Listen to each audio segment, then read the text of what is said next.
super bright, right? You close your eyes because it's so bright. That's the exact same thing you just saw happen there when you turn on those things. The reason why is there's something called exposure. So your eyes adapt to expose more light in a dark situation, while when you're outside, if you walk into a room that was medium lit, it's almost going to look like black because your eyes are adapted to not taking in that much light. So same thing works with your cameras at home, your iPhones. That's why if you have an iPhone, I don't know about other phones, but you look at something and it's too bright, so you tap on it and it goes darker because it has to expose or dispose the light that comes into the camera. So same thing that is inside the camera, inside your eye, is inside the program here. It's going to be under rendering, and that is called exposure control.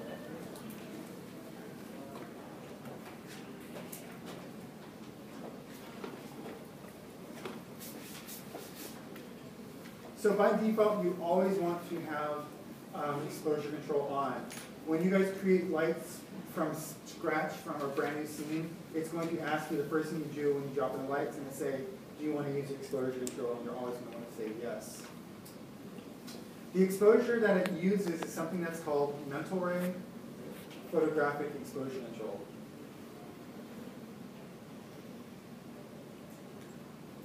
Inside of there, it has this area right here called mental ray photographic exposure control. Below that, you see it says presets. So these presets will allow you to adjust the lights or the camera's exposure to the situation that your lights are in. So if you're in a outdoor nighttime scene, then the camera's going to want to expose more light.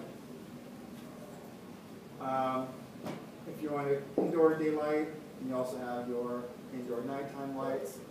So this room is actually at a scale, which is why the light is so bright. To show you what I mean by it's at a scale. This box is 1 foot by 1 foot, so it's a little bit out of scale. I probably want this to be a little bit smaller. That's why these lights are so intense. But what you can do is if you're in a situation and the lights are way too intense, you can go to this exposure value here after you set your template. You can say, well, you know what, I just need to dim it down a little bit. So I'm going to increase the exposure value. As you increase the exposure value, it decreases all of the light's intensity. Or not even that. It reduces the amount of light coming into the camera. It actually doesn't even affect the light itself. Now the camera's receiving less light. The lower the exposure value, the more light comes into the camera. So as I go down, you'll see this guy will start turning into a nuclear holocaust. Yeah. So we want to go bring it down, something like that. So like daytime scenes, especially with daytime scenes, you want to use this. So when I do that, because it's daytime is so bright that it's going to need that exposure. So if I was to plop in the sun in here, which I can't do right now, but if I was to, you would see that it'd be really bright. So indoor nighttime, it's too bright, so I'll just adjust it manually, just in case, just something like that. Actually, let me see. Let me just set this light bulb to 100 watts.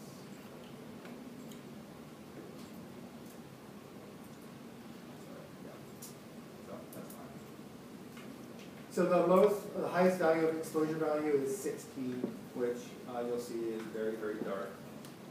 And the lowest number is -6. So you always want to come here and adjust this. How did you get to that window? That's under rendering, exposure control. So we're going to take a look at this a lot more. More of the settings, I'll show you that.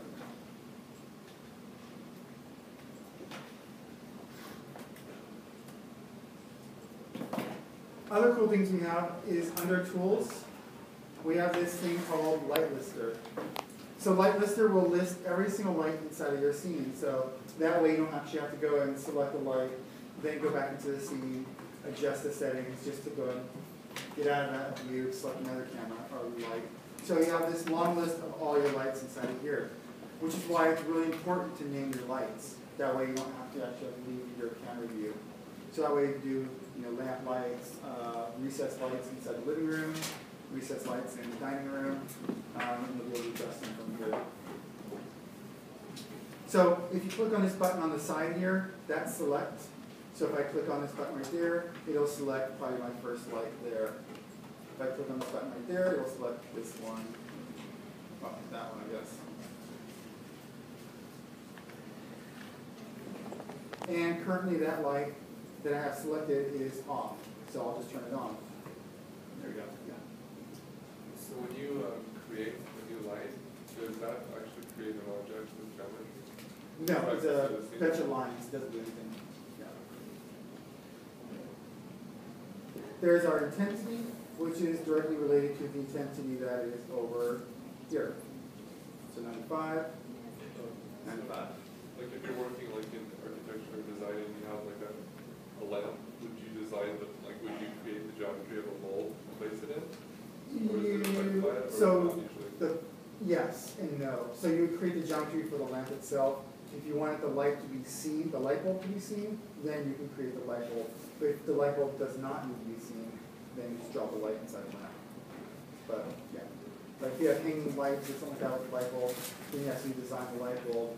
But you would have to put the light inside of there and exclude the light bulb from it, so that it can fit out. There's our colors there, and then there's our shadow type. Again, that's directly linked to our shadows there. So right now I'm using a spotlight. So that was the third type of light distribution. So we did uniform diffuse, uniform spherical, spotlight.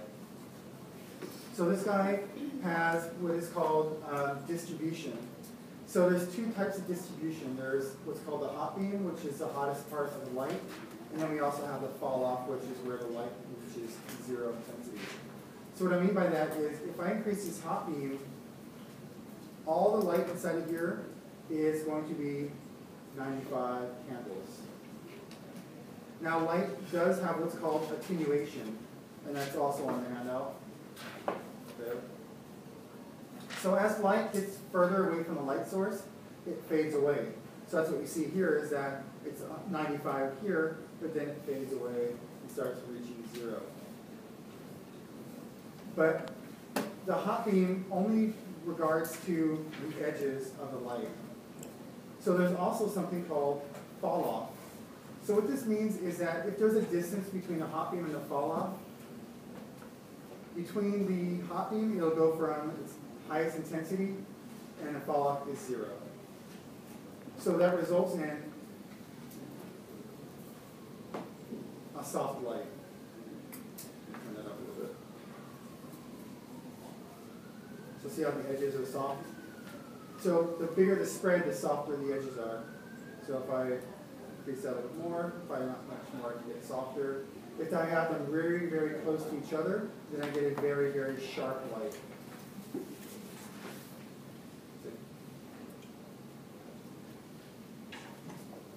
So sharp, soft.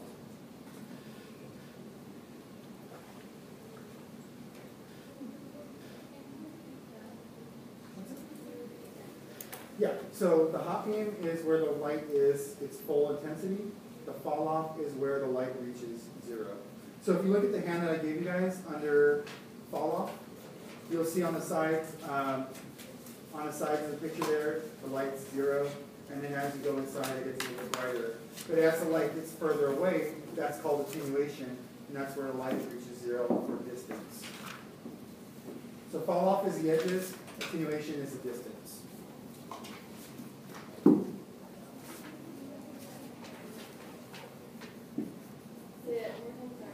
Fall off is how sharp it is on the edges, or how soft it is on the edges. And attenuation is how far the light will travel. That's beam. What's that? The beam. Yes, exactly, right. So if I was to tilt this light on its side here,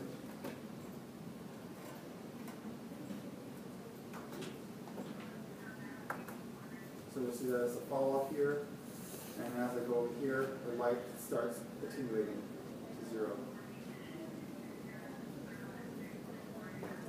So the attenuation is how far it's traveling? Attenuation is how far the light is traveling, right?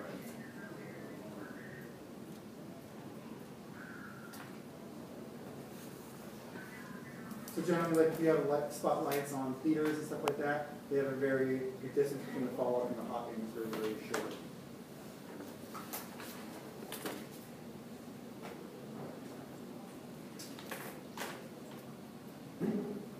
Any questions with that?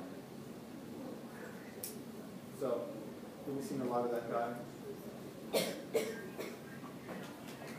Go to my tools again, light lister, on my next light. Not that one.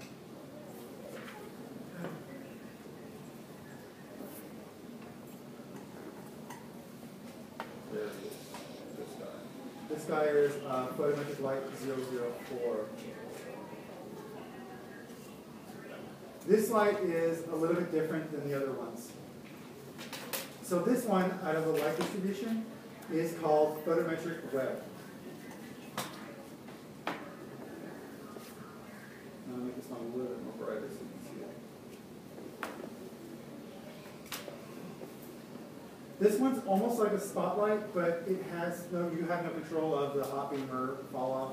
You can control the attenuation if you wanted to, but it's already built into the light. So this light is based off of a file. That file is provided by a lighting manufacturer. I gave you guys about a couple thousand of them to play around with. So when you use a photometric web, you'll see this little box right here called light distribution. That just basically shows the intensity of the light on its edges and stuff like that. So what you'll see is like in certain areas it'll be brighter, darker, brighter, darker, brighter, darker, brighter, darker, and so on. The file is right here. This is what the file is called, 158585 nice. I don't know what that means. So if you guys go into that folder I gave you guys under lighting, where's that file? Photometrics. I gave you guys a bunch of different categories of companies with light bulbs. The one that's most interesting is the one that's called Ergo. The reason why it's more interesting is because when you get them from the internet, they do not come with what the light looks like. You basically plop it inside your light bulb and see what happens. Inside of here, I gave you guys a folder with JPEGs, just to show you what each file is going to do.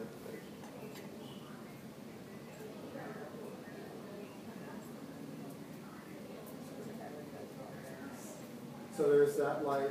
So the only downside is that we don't know, because I didn't download this, we don't know what type of lights these actually are. For all we know, these could be recess lights, they could be a car lamp light, they could be a fire truck, they could be stadium lights. We don't really know. We just see the little pretty picture and say, oh, it's nice. So you won't know until you actually load it into the file. So let's say I wanted to load in this one called Ergo 3 or 732. 4. So I'm going to go and look for that one. So I'm going to click on my button right here. It's going to ask me open photometric web file. So I'll go look for that. So my desktop, photometric, Ergo. There we go. And from here, I'm going to go ahead and say large icons, so I can see the icons. And then down at the bottom, it says type of files. I'll say all files, just so I can see the JPEG. Now, here's the big warning. Do not, once you click on this button, open photometric web, whatever you do, don't click on the JPEG. For whatever reason, it crashes the computer. I don't know why, but it just does. So, if you click on the JPEG, or double click on the JPEG, it'll close out, or you'll have to close out the computer. So you're going to find your picture that you think is cute, pretty. Say, this one. So The file is the one to the left of the JPEG. So there it is. Double click. And then there's the light. And you'll see that the intensity is different. The light distribution is different. I'll do it again. So distribution of photometric web. All files.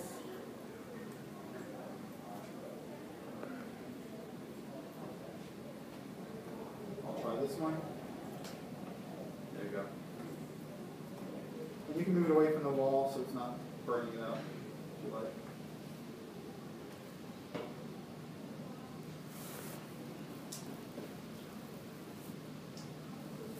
Now, if you wanted to get really technical with it, like you're like, well, I want my scene to look really nice. I don't know what these are. They might be something really weird.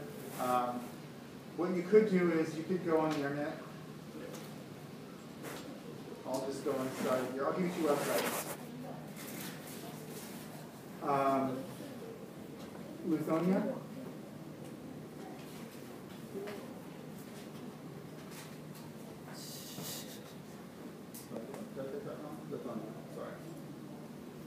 So Lithonia is a lighting website for light bulbs and stuff. If I go to Lithonia, I go to resources.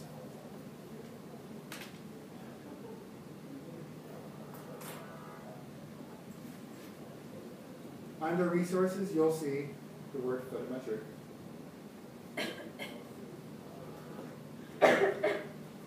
Inside of Photometric, you will find they have all the files for all their products.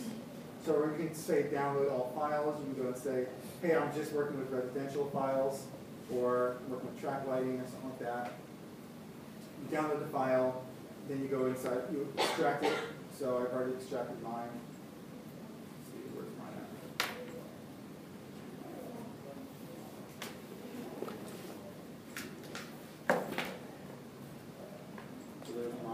Yeah, I've already extracted it, so there's my residential recess. So if I was to go inside of here and say, load file from my downloads, residential recessed, or residential recessed housing. Here's their different types of lights. There's the IES file. And there it is.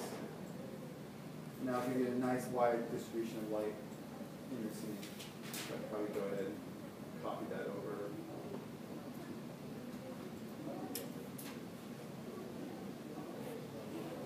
Okay.